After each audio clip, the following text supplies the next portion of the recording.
Greetings, royal family. I'm back. Basketball Wives reunion. Hopefully, most of you have seen it. If not, I am here to give you a breakdown of the foolishness and the shenanigans that took place on this episode. So much so that I had to break out the notes, okay? First of all, let's just get into it. Welcome. So, production started out pulling stunts on this episode. There were a few things that really started to irritate me. I didn't know what to expect except for tomfoolery, which definitely took place all throughout this reunion. But they started out with production pulling stunts. So you have Lamont, who is Mark Lamont Hill. It's like, why is he even hosting? He seems to be real chummy with Shaunie and slightly biased. Anyway, so production comes up. Well, let me say this. Tammy posted on her Twitter that she basically debunked all of this foolishness that Mark Lamont Hill presented, stating that Tammy wanted to film on a separate set. Tammy is just like, boy, the lies. So she wasn't there. And you know what? I wanted to see Tammy there. I wanted Tammy to confront Shaunie because you can tell that there's still static there. But you know what? At this point, what's the point? Tammy has already proven herself. Tammy has grown. She's changed. But you can already see the foolishness with production. So they lied. Mark Lamont Hill approaches OG in her dressing room. OG's excited. She's getting ready. She's not showing any aggression whatsoever while she's getting her hair and makeup done. And Mark says to her, a couple of the ladies, don't feel comfortable filming with you. It's for safety reasons. So we have another set. Tammy also wanted to film separately from the ladies. So you'll be with Tammy. A bunch of BS. And OG's like, no, why? Why do I have to be separated? I wanted to come and tell my story, which she's right. Then Mark proceeds to show her on his mobile device the set. Oh, it looks beautiful, with the finger hut, furniture and couch set. They, trying to soup her up and hype her up to be excited about filming on a completely separate set. He made it seem as though it was last minute, but then I said to myself, that set seems like it was probably set up earlier that day, if not the night before, prior to any of the ladies getting there. See, there it is. There it is. Once again, they're singling her out. They're springing this information on OG last minute, hoping that she probably would get mad, because I was reading that OG had it out with production, making it seem like OG had like a argument with production because they want to perpetuate this narrative of OG being difficult or aggressive, and I just don't like the fact that they're singling her out again, because in my opinion, they never really gave OG a chance. Not that she was begging for one, but it's just like, enough's enough with the foolishness, Let me fix my glasses up in here. So then they get out on the set and everybody is now playing musical chairs, okay? Prior to that, Mark went over to Jackie to try to see if Jackie could talk OG into filming on a separate set. CC was just saying like, no, that's not right. If OG is not going to be there, I'm leaving. Good. So they left. Jackie wasn't able to convince them to film on a separate set. And, Jackie, really, I understand that you want to keep your spot on Basketball Wives, but at what point are you really going to stand up? Because if they did this to you, Jackie, you would have been tearing up everything. You would have been very mad, rightfully so. She earned her spot to be there, so why can't she film with the rest of the ladies? Anyway, so then they start playing musical chairs. Jackie, she seems like she's frustrated, so she's coming out. She was not having it, okay? Jackie was not having it. She wanted priority seating. I feel that she should have priority seating because she's paid her dues, It's said that whoever it is that sits closest to the hosts in these reunions has the most seniority.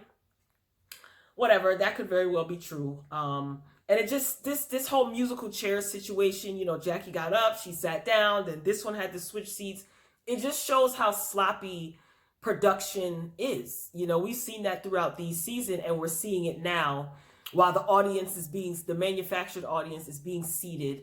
I was like, what is going on here? You know, at this point I was still laughing, but you know, things started to become not so funny. So the show finally starts, and the host, he confirmed that Evelyn was the one that did not want OG on set. And, you know, they all thought it was real lighthearted and cute. And Mark said that, you know, OG left with Kwame, Cece and Byron left as well, to which Kristen jumps up and says, oh, Byron was here. I wanted to get the chance to apologize to him face to face. So you needed a reunion to apologize to Byron when you have been spewing all of these negative, nasty things and behaving less than classy. Now you want to apologize because you have an audience, right? I think you could have apologized to him months ago during filming. But at this point, I don't blame Byron for not having, like, he doesn't want to be bothered with you, right? He wants nothing to do with you. You're a clown. Kristen then pulls out her phone. She always got her phone with these text messages. Gosh, she's so childish.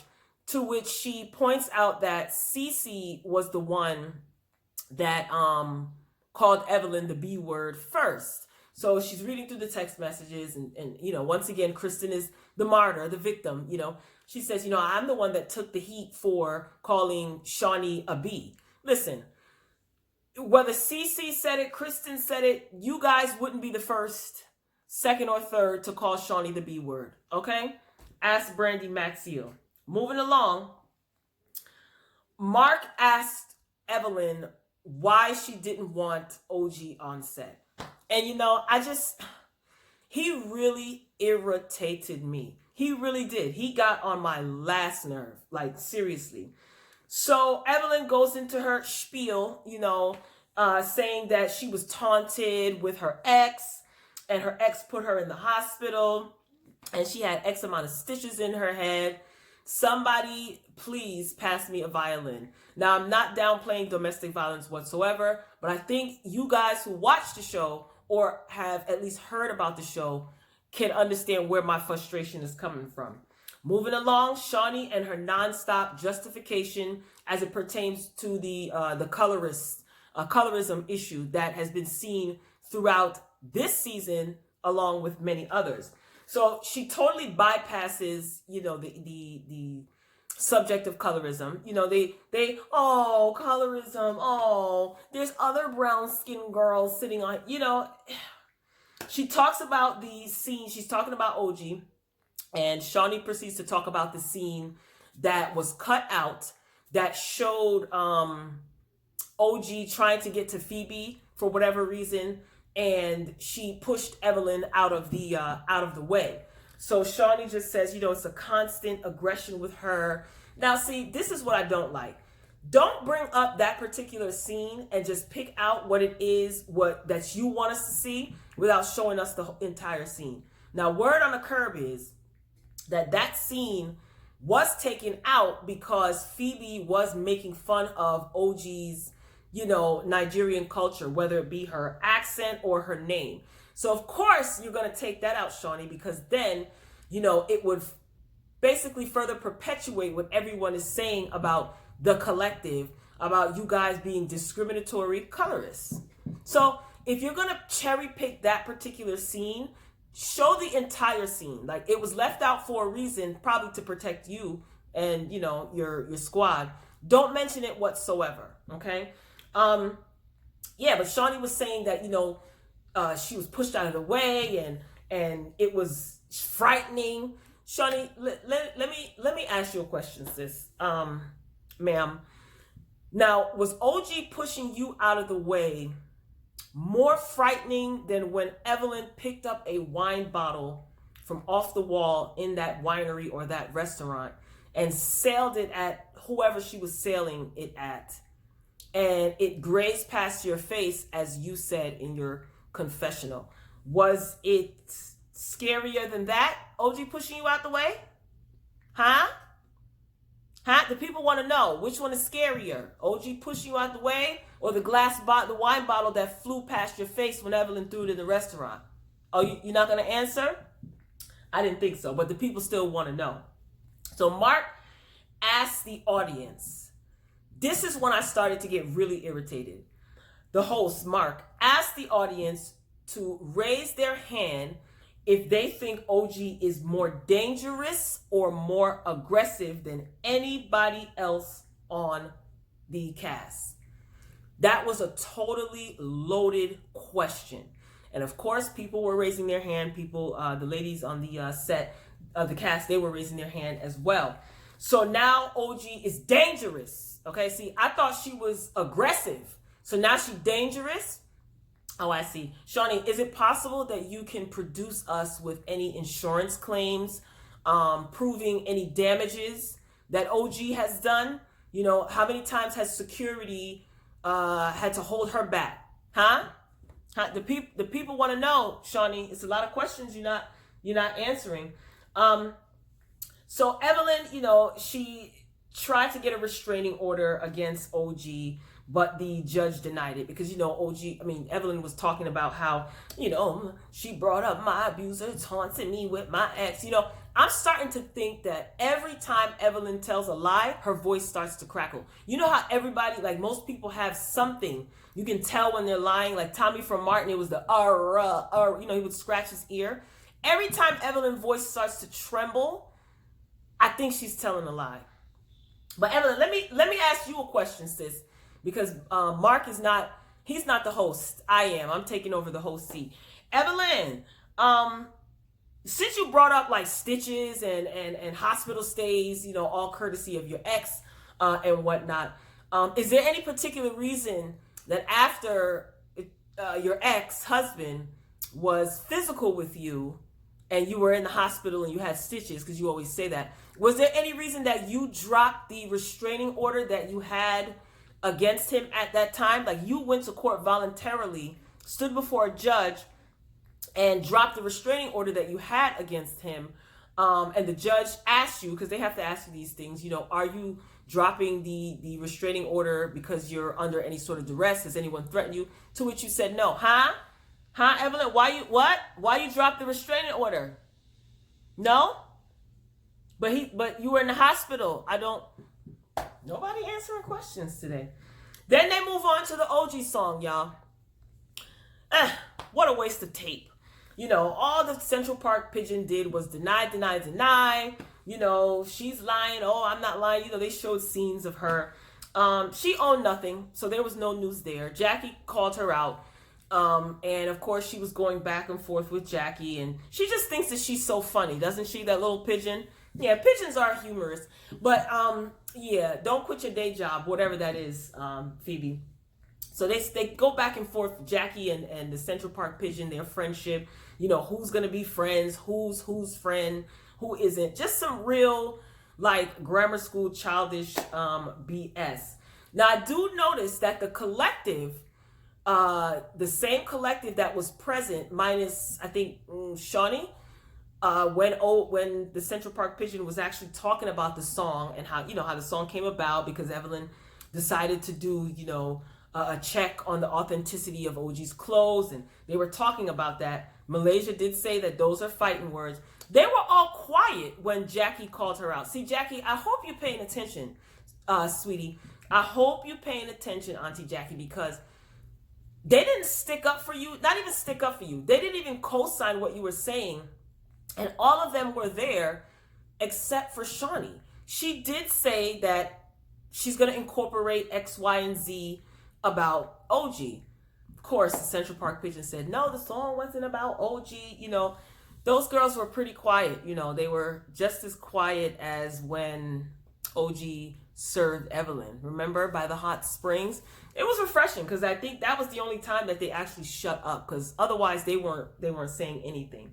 So now we get into Jennifer and Evelyn. They showed the scene where they visited that little Zen retreat or whatever it was, where Jackie set everything up. And that's the scene where Evelyn shouted at Jennifer and saying that, you know, your mother died, so you act like an a-hole. And then Jennifer started crying. Evelyn walks off, and this is when Shaunie decides to give her a hug. So they show that scene, and coming right back from the scene, I told you this host really got on my nerves.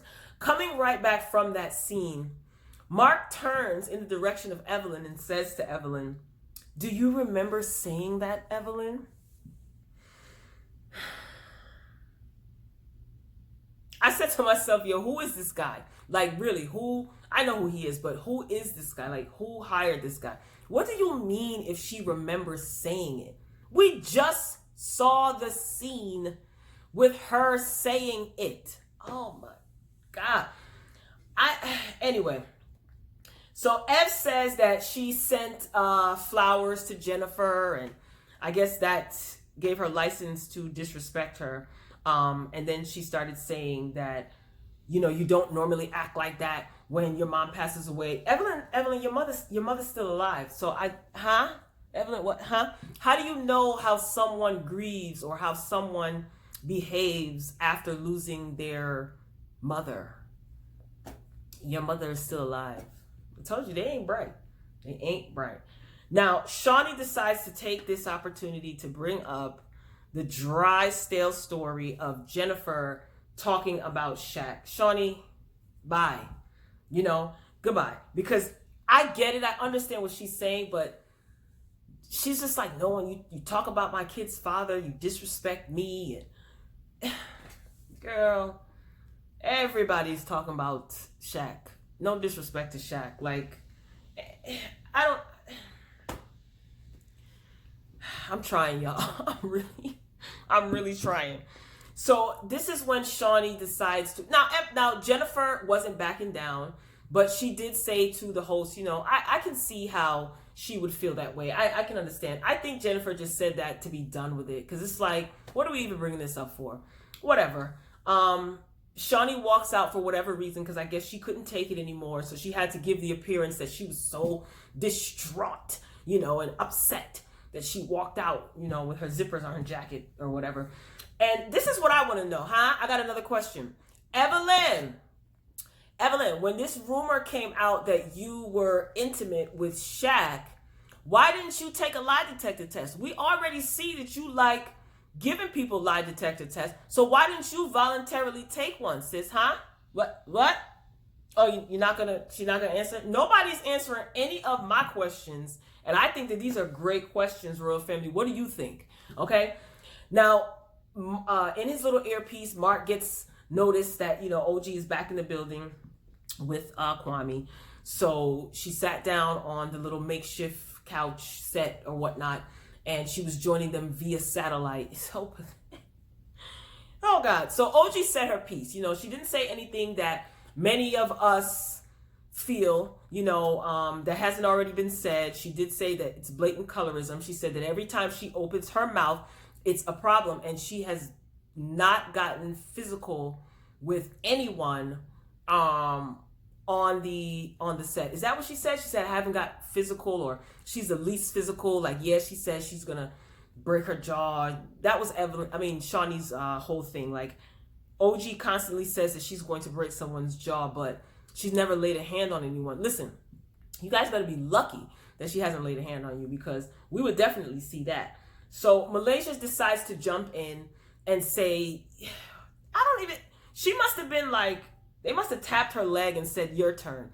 Because what she said was of no substance. Malaysia is just saying that OG is always on some BS, and she's just mad because no one wants to mess with her. But Malaysia, what BS is OG on? Like, everybody says OG is this, but then they can't say what OG did. Or if they say something that OG did, it's the same thing that you ladies do. You guys are reaching. So Kwame comes on the set where OG is as well. He takes his rightful place as king next to his queen, and I feel like he had a right to speak. It's 50-50. Some are saying that he should stay out of women's business, like, Nene told Peter. And some are saying, like, no, he could say, he's defending his woman, which is very honorable. But let's not forget that Kwame's name was mentioned quite a bit this season in a derogatory way. He's broke, he's unemployed, He is gay.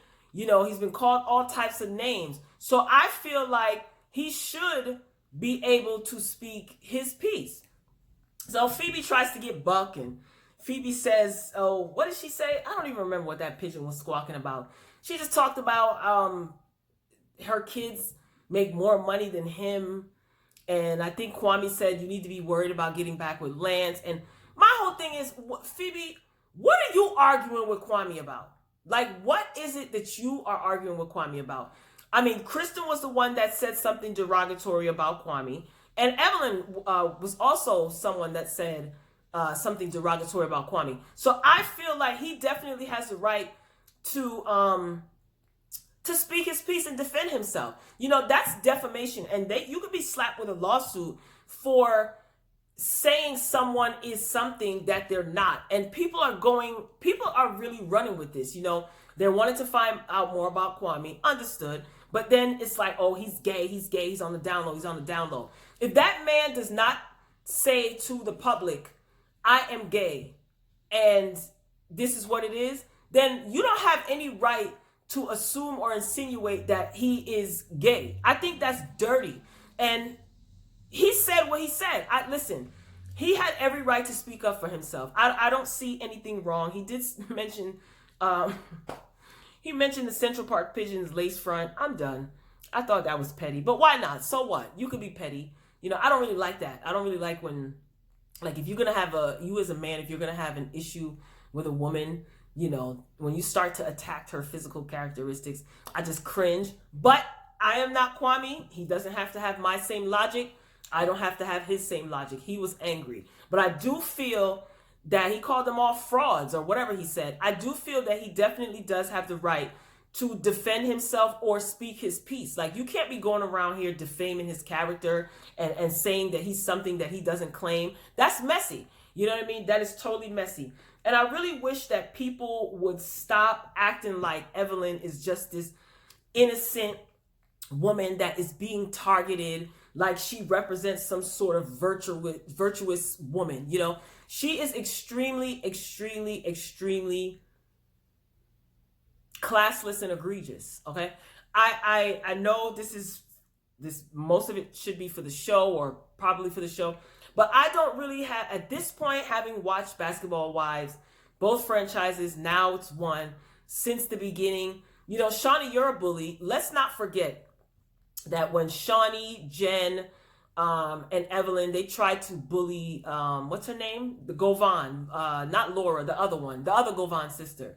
You know, they when she didn't get married, remember she didn't get married to Matt, and her and Susie, what is her name? Gloria and Susie were out sitting, and, you know, Shaunie walks in there wanting to know why her and her husband didn't get married. I mean, they eventually did get married, but she held her own, and that's why they had to get her up out of there. You know what I mean? And I just don't like all of this. And Shaunie was real tough that day. You know, she followed her out the restaurant, real aggressive, like, you know, she slammed the door when Gloria got in the door. I don't even remember what season that was from, but that's why when I see Shaunie behaving this way, it just makes my stomach turn. You know, Evelyn, you are ridiculous. You know, anyone that stands up to those two women automatically on the chopping block, because you want to make a career out of embarrassing women, certain types of women, whether they are not as wealthy as you,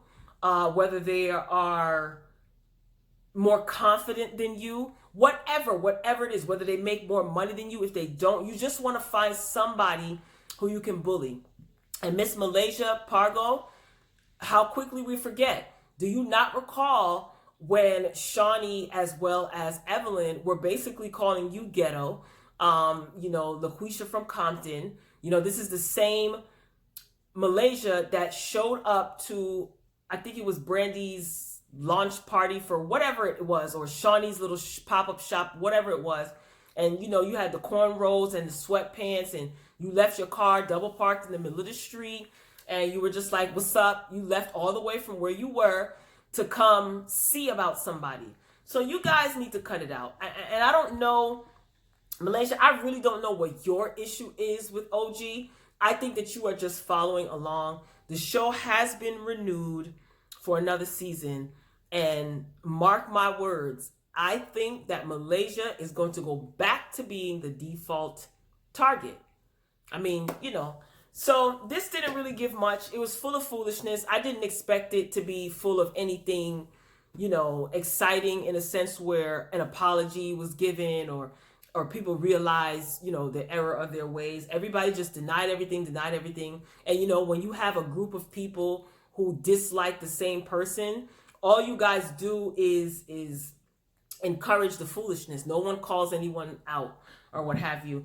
So as far as Tammy's concerned, I'm glad for Tammy that she didn't show up. At first I was like, I really wanted Tammy to be there, but what point would it serve, honestly? So Royal Family, that's it for part 1. As you can see, I struggled through this. That host really ticked me off. Like, he really did. That question that he asked the audience, raise your hand if you think that OG is more violent or more aggressive than the other ladies. So you're not even acknowledging the aggression of the other ladies. Like, you guys tried to target OG and you definitely got the right one. Evelyn, your restraining order was denied. Any judge with any ounce of decency and sense would be able to roll that beautiful bean footage of you jumping across tables barefoot, throwing bottles that basically can be used as a weapon, potentially harming people who have nothing to do with whatever argument you have this week, slapping people upside their head with pocketbooks, throwing drinks in people's faces, throwing glasses, jumping at people. Restraining order for what? You know what? You may not be as dumb as you act. You're right to get a restraining order because you definitely don't want OG to run up on you. But I don't think OG is going to risk losing everything that she's earned thus far to slap Evelyn. Like, it's evident that you're scared of her. So all you can do is talk. So that was Basketball Wives, part 1 of the reunion. What they're going to come back with next week, I didn't even watch the preview. I got a toothache, Royal Family. I'm signing off. Be sure to like this video. If you like it, get down in the comments. I'm going to be on watch because I want to discuss this with you guys. So if there's anything that I missed in this reunion, point it out, and we'll definitely discuss. I didn't watch it twice. I only watched it once. But meet me down in the comments, Royal Family. And until next time, peace.